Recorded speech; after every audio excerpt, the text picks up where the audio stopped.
Apalagi nih yang kita butuhin nih sama Allah dikasih satu persatu sampai apa yang kita minta, apa yang kita mau itu dikasih gitu loh. Ketika semua yang kita butuhkan udah Allah kasih, yang benar-benar penting buat kita. Bismillahirrahmanirrahim. Alhamdulillahirabbil alamin. Allahumma shalli ala sayidina Muhammad wa ala ali sayidina Muhammad. Assalamualaikum warahmatullahi wabarakatuh. Halo teman-teman, apa kabar? Mudah-mudahan teman-teman selalu dalam lindungan Allah Subhanahu wa taala. Amin ya rabbal alamin. Alhamdulillah, kali ini aku akan sharing lagi pengalaman sholawat dari teman-teman kita. Tapi sebelumnya buat teman-teman yang belum subscribe, di subscribe dulu biar aku makin semangat lagi bikin videonya. Nah, buat teman-teman yang punya testimoni sholawat, langsung aja kirimkan testimoni teman-teman ke 0813 1543 0565. Yang belum punya buku ini, jangan pernah lelah, ada nikmat di setiap sholawat. Harganya 55.000. Insya Allah buku ini bisa nambah semangat dalam bersolawatnya teman-teman. Teman-teman bisa beli ke admin, nomornya 0812 9875 7860. Atau teman-teman bisa klik link di deskripsi box untuk teman-teman yang mau beli di Shopee ya. Nah, langsung aja kan aku bacain testimoninya. Ini dari Mbak Sekar nih teman-teman. Assalamualaikum Mbak Mil. Waalaikumsalam. Semoga Mbak dan keluarga dalam keadaan sehat, selalu dalam lindungan Allah Subhanahu wa taala ya. Amin. Perkenalkan, namaku Sekar Mbak. Aku mau ngucapin terima kasih ke Mbak Mel. Selama ini aku hanya menjalankan sholat wajib seperti biasa. Bahkan kadang aku kelewat alias gak 5 waktu. Tapi aku punya keinginan untuk belajar dan cari tahu Mbak Mel. Aku suka nonton YouTube tentang keutamaan berbagai macam surat di Al-Quran. Aku dengerin, aku buka Google, aku catat bacaannya di buku, terus aku baca artinya. Aku suka baca-baca tentang sholat sunnah, bagaimana niatnya, bacaannya, lalu aku tulis di buku. Begitupun tentang bacaan wirid dan lain-lain, semua aku catat. Maklum Mbak Mel, aku masih bodoh ilmu. Oh iya, sekitar 3 tahun yang lalu aku ada masalah di dalam rumah tangga. Suami terlilit hutang yang aku sendiri nggak tahu uangnya untuk apa, karena kami hidupnya sederhana, nggak punya perabotan rumah tangga, bahkan untuk kebutuhan sehari-hari pun masih dibantu orang tua. Aku bingung saat itu, tapi suamiku bilang dia ditipu orang dan lain-lain, yang akhirnya aku percaya. Tapi makin lama bukannya berkurang, hutangnya malah bertambah Mbak. Makin banyak orang yang menyampaikan ke aku kalau suamiku pinjam uang dan gak dikembalikan atau berhubungan jual beli tapi ditipu. Kalau dihitung-hitung jumlahnya ratusan juta Mbak Mel. Bahkan sampai dilaporkan ke polisi. Tapi untung aja saat itu si korban mau diajak berdamai dan menyelesaikan secara baik-baik. Aku benar-benar bingung dan ketakutan waktu itu. Aku bingung karena gak tahu apa-apa dan gak tahu harus gimana. Apalagi kami punya anak yang masih kecil-kecil. Suamiku masih beralasan macam-macam yang untuk inilah, itulah, intinya gali lubang tutup lubang dan aku masih percaya-percaya aja. Akhirnya karena suami banyak masalah dan udah gak dipercaya orang, dia nganggur Mbak. Kami gak ada pemasukan. Kami hidup bergantung dari bantuan orang tua dan aku ada sedikit-sedikit pemasukan dari usahaku yang cuma kecil-kecilan. Saat itu suami tidak pernah memberi nafkah dengan layak, kadang hanya dikasih 50.000 untuk 2 minggu, 100.000, 150.000 untuk 2 minggu, gak tentulah Mbak. Bayangin aja apa cukup uang segitu. Tapi aku gak pernah bilang kurang Mbak. Aku gak pernah ngeluh. Bahkan berapapun dia kasih, walaupun itu cuma 50.000 untuk jangka waktu yang tidak bisa dipastikan kapan dia bakal ngasih uang lagi, aku selalu bilang terima kasih. Masya Allah. Aku aja kalau suami aku gajian mau bilang makasih berat loh. Aku tuh orangnya untuk mengucapkan sesuatu itu kayak agak berat. Jadi cuma bisanya dalam hati. Makasih ya. Ya ampun, keren banget Mbaknya. Lanjut.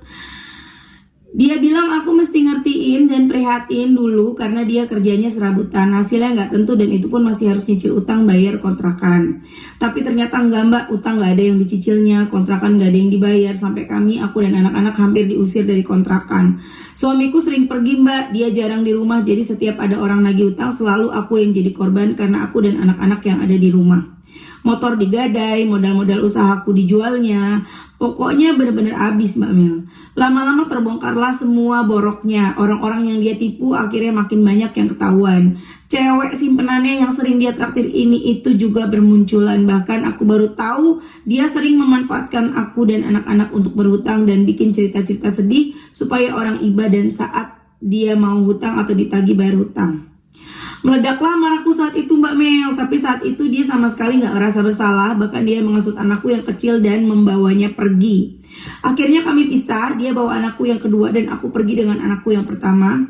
Karena anakku yang pertama udah cukup dewasa Mbak, udah SMP, jadi dia udah ngerti seperti apa ayahnya. Dia juga paham saat kami ditagih-tagih hutang, jadi mungkin hasutan suamiku nggak mempan ke anak pertamaku.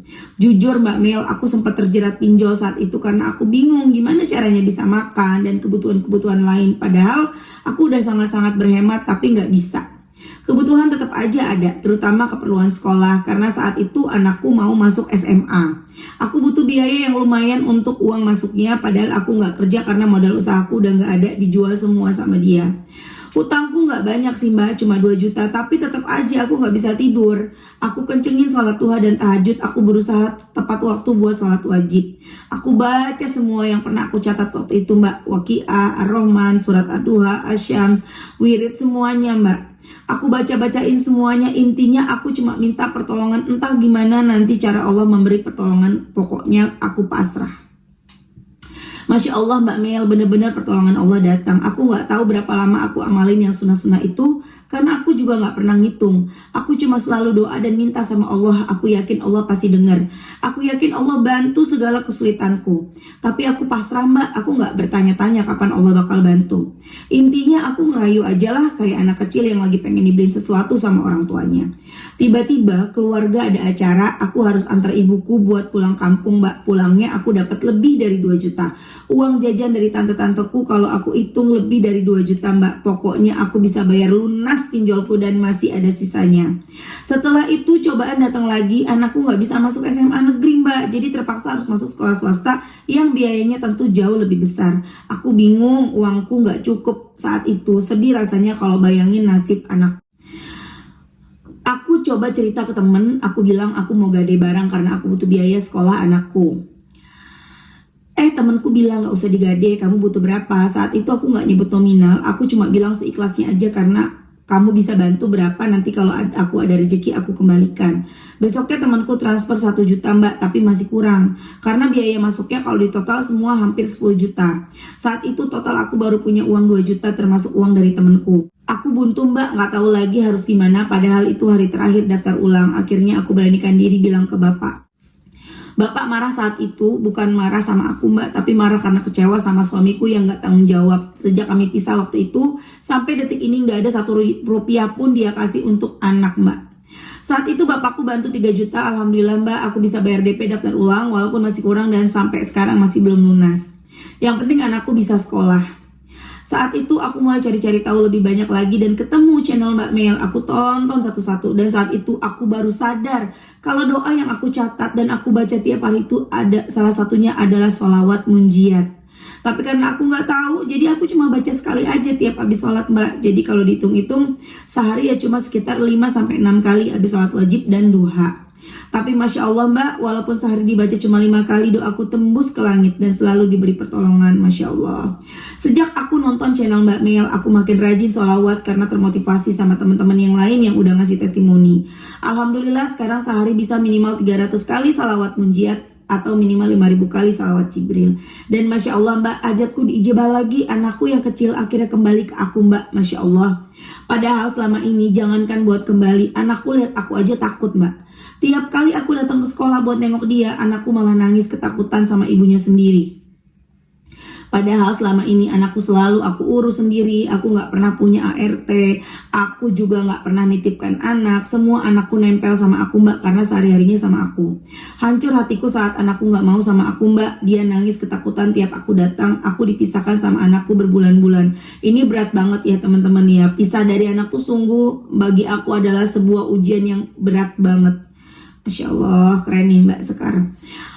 Hancur hatiku sama saat anakku gak mau sama aku. Dia nangis ketakutan tiap aku datang. Aku dipisahkan sama anakku berbulan-bulan. Tapi Masya Allah, tiba-tiba wali kelas anakku WA, ada sesuatu yang harus diurus. Aku bilang ke anakku, nah ini bu guru bilang harus ngurus ini, kalau gak diurus nanti adek gak bisa ikut tes. Dan seketika anakku mau ikut aku. Sampai rumah aku langsung sujud syukur, pecah tangisku yang aku tahan-tahan di sekolah sampai perjalanan pulang. Semoga setelah ini Allah bantu aku buat nafkahi anak-anakku ya Mbak, amin. Semoga aku bisa punya modal lagi buat mulai usaha seperti dulu, bisa melunasi tunggakan biaya sekolah anak, dan bisa secepatnya mengurus cerai dengan suami dan memulai hidup yang baru. Terima kasih Mbak Mel, menginspirasi, selalu memberi motivasi supaya nggak lelah bersolawat. Semoga Mbak dan keluarga selalu sehat, lancar rezeki, dan dimudahkan segala urusannya, dan selalu dalam lindungan Allah, amin. Masya Allah, semoga doa hamba segera dijabah Allah. Jangan pernah jauh dari sholawat ya, insya Allah sukses dunia akhirat. Makasih testimoninya, insya Allah jadi penyemangat teman-teman. Rabbal alamin, doanya sama juga untuk Mbak ya. Jujur ya Mbak, buat belajar jadi lebih baik itu mudah, yang sulit itu istiqomah. Manusiawi ya Mbak, kadang ada aja setan lewat, perasaan males diintar-entar. Apalagi musim hujan gini, kadang mau ngambil wudhu itu mager banget, rasanya kayak bentar lagi Makanya aku rajin nonton channel Mbak Mel, jadi tiap nonton punya motivasi dan keinget lagi sama bantuan-bantuan yang udah Allah kasih. Terus dalam hati bilang, Allah udah baik loh, gak malu apa kamu kalau lagi ada butuhnya aja ngerayu, pas udah dikasih kok males. Jadi semangat lagi deh, soalnya malu sama Allah. Jujur Mbak, aku selalu ngerasa dibantu sama Allah walaupun cuma hal kecil. Kayak tiba-tiba anakku yang ada yang ngasih uang jajan, pas kuota habis tiba-tiba ada yang ngirimin, tiba-tiba adekku datang bawa tas baru buat anakku sekolah, tiba-tiba anakku dibeliin susu, kue, dan lain-lain. Masya Allah, walaupun aku sekarang gak kerja, tapi untuk urusan makan kami gak pernah kekurangan Mbak. Mungkin kalau dibanding testimoni teman-teman yang lain, apa yang aku dapat cuma recehan, gak seberapa dibanding teman-teman yang Allah bantu berjuta-juta bahkan ratusan juta. Tapi aku bersyukur dengan hal-hal kecil itu. Allah selalu cukupkan apa yang aku butuhkan. Doakan aku tetap bisa istiqomah ya Mbak. Aku gak pernah ngoyo buat sholawatan, tapi aku punya target minimal 300 buat sholawat munjiat dan minimal 5000 jibrilnya. Biasanya bisa lebih dari itu sih Mbak, tapi gak pernah aku hitung lebihnya. Pokoknya aku sholawat sebanyak-banyaknya, tapi semampuku aja tanpa mengabaikan urusan lain. Gak yang ngotot harus sholawatan banyak sampai gak masak, gak ngurus anak. Soalnya kalau dipaksakan jadinya juga gak ikhlas. Bentar-bentar ngelirik tasbih dan sampai berapa nih? Kok gak nyampe-nyampe 10.000? Kan malah gimana gitu kalau kayak gitu. Mending semampuku aja, tapi tetap ada target yang gak malu-maluin lah. Jadi jumlah sholawatku gak tentu Mbak, tapi selalu di atas 300 buat munjiat, lebih dari 5000 buat Jibril. Ditambah waqiah tiap habis subuh, Ar-Rahman, duha, Asyams tiap habis duha. Aku dari Jogja, Masya Allah. Jadi ini Mbak Sekar dari Jogja. The power of sholawat munjiat yang dibaca tanpa sebelumnya tahu kalau itu munjiat. Bacanya jadinya cuma 1 kali tiap habis sholat, tapi itu bisa menjadi wasilah Mbak Sekar keluar dari tiap masalahnya ya. Mbak Sekar baca munjiat yang mungkin 3 bulanan ya, padahal cuma 1 ya Mbak ya, kayaknya 3 bulanan tadi, aku lupa ingat. Dan itu bisa menjadi wasilah Mbak Sekar menggapai hajat-hajatnya, karena pertama istiqomah ya, 1 tapi istiqomah kan keren gitu loh. Itu lebih baik daripada kita baca 1000 munjiat tapi sekali-kalinya terus kita udah nggak baca lagi gitu. Udah gitu kita nungguin, kita nagih Allah. Nah itu yang apa ya, jangan seperti itu teman-teman. Jadi walaupun 1, 10 ya, atau 11 kali tiap habis sholat, tapi istiqomah itu bisa menjadi wasilah kita menggapai hajat-hajat kita teman-teman. Kemudian selain baca munjiat, Mbaknya juga kan baca surat-surat lain ya, Waqiah, Ar-Rahman, kemudian tadi surat apa tadi, Asyams gitu ya. Kemudian Mbak Sekar juga benerin sholat. Nah itu juga semuanya yang bisa membuat Mbak Sekar ditolong sama Allah gitu, ngedeketin Allah, jalan pakai jalur langit ya. Nah teman-teman, ada tadi malam aku baca komentar di IG bilang gini, Mbak aku baca sholawat munjiat, tahu-tahu aku diuji sama Allah, aku dibohongin tetanggaku, aku difitnah sama tetanggaku, aku dibenci atau apa gitu ya. Gini, itu bukan ujian, walaupun kita bisa menyebut ujian lah dengan kalimat halusnya ya, tapi itu bukan ujian, itu adalah pertolongan. Kok bisa disebut pertolongan? Iya. Jadi Allah nunjukin yang mana yang penting dulu nih buat kita. Misalnya kita membaca sholawat munjiat karena kepengen kita utangnya lunas gitu ya. Tapi Allah lebih tahu ada yang lebih penting dari sekedar utang lunas, yaitu kamu selama ini punya tetangga, misalnya tetangga kamu itu jahat sama kamu.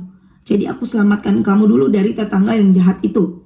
Jadi orang tersebut dikasih tahu nih, tetangganya ternyata selama ini menipu, selama ini jahat, selama ini memfitnah. Kan dengan tahu akhirnya menjaga jarak.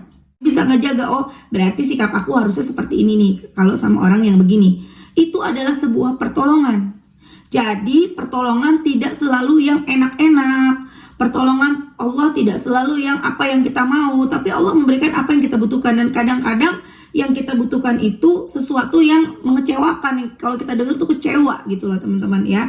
Tapi insya Allah setelah itu nanti ada lagi. Apalagi nih yang kita butuhin nih, sama Allah dikasih satu persatu sampai apa yang kita minta, apa yang kita mau itu dikasih gitu loh. Ketika semua yang kita butuhkan udah Allah kasih, yang benar-benar penting buat kita ya. Seperti yang dirasakan sama Mbak Sekar, baca munjiat walaupun satu kali dan ibadah-ibadah lainnya, Masya Allah sama Allah akhirnya kebongkar tuh. Ternyata suaminya selama ini zolim, ternyata suaminya selama ini suka main perempuan, ternyata selama ini suaminya suka ngutang, menelantarkan anak dan istri. Dan alhamdulillah Mbak Sekar bisa lepas dari suami toksik ya. Kemudian alhamdulillah ada aja jalan rezekinya buat ngelunasin pinjol dan lain-lain. Kalau Mbak Sekar terus baca istiqomah 300 munjiat, insya Allah ditambah Jibrilnya lagi, insya Allah Mbak itu nanti bisa ngelunasin anaknya. Anaknya juga berubah nih, makin lama makin soleha, amin. Makin baik anaknya, sukses hidup anaknya,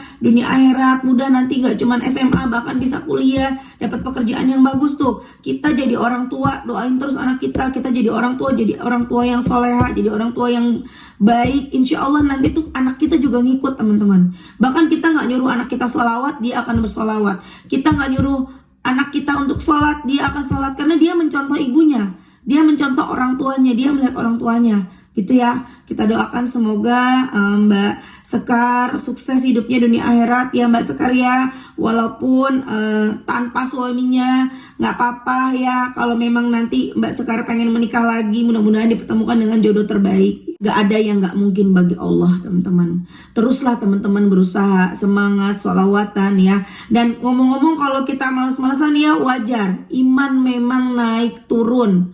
Iman selalu naik turun, apalagi kita cuma manusia biasa. Lalu bagaimana caranya supaya kita ketika turun tidak jauh-jauh sekali dari Allah? Jangan pernah lepas dari sholawat, karena cuma itu yang membentengi diri kita. Itulah cara termudah untuk membentengi diri kita. Hanya baca shollallahu ala Muhammad, shollallahu ala Muhammad, shollallahu ala Muhammad, sambil nonton TV pun, sambil ngobrol pun, sambil ngapain aja, itu insya Allah bisa menjadi benteng diri kita sehingga kita tidak pernah jauh dari Allah. Itu ya teman-teman ya. Memang itulah kenapa Allah menguji kita. Benar kan? Ketika diuji sholat jadi khusyuk, ketika diuji ibadah jadi semangat, ketika diuji doa jadi berlinang air mata. Coba ketika semua sudah diberikan, kita mau doa serius aja kayaknya males ya. Ada yang mau dikerjain, inilah itulah gitu ya teman-teman. Makanya jangan pernah tinggalin sholawat supaya iman kita nih ketika turun tidak turun-turun banget. Oke teman-teman, terima kasih udah nonton. Semoga bermanfaat dan jadi motivasi buat teman-teman. Assalamualaikum warahmatullahi wabarakatuh.